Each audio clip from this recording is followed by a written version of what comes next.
Hey guys, welcome back.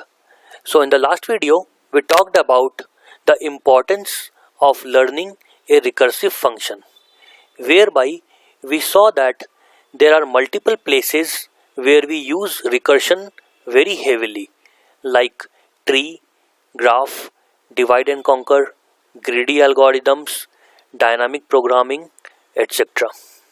So if we don't learn a recursion, all these topics will not be clear to us. So I hope you have understood the importance of recursion. Now in this video, let's talk about how is a typical format of a recursive method. So a recursive method comprises of two elements, that is recursive case and a base case. Now when we say recursive case, we mean the cases where the function needs to recur. That is, those cases in which a given method needs to recall itself with a modified value. Like as we have seen in our binary search tree search operation, that every time we were not finding the value that we were trying to find, we were either going to left or right subtree. The methods were same, the only difference was the subtree with which we were progressing further. So that was nothing but the recursive case. Now the second thing is the base case, that is the case after which we did not do any more recursive calls, or in a simple word, stop this method and please don't do any more recursive calls. Now why do we need a base case? Because we need to tell the method that this is the case where you need to stop.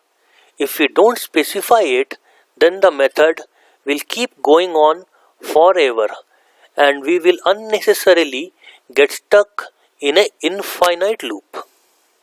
So this is a sample recursive method in which the name of the method is sample recursion and it takes a parameter. It can be anything. It can be integer, string, float, double, etc. etc. Once it enters its method, it says if base condition is satisfied, then we do some computation and we return from here. We don't go and do any more recursion. However, in case the base case is not satisfied, then we have to recursively call the same method but with a modified parameter. So on a very high level, if we see, this is all about a recursive method.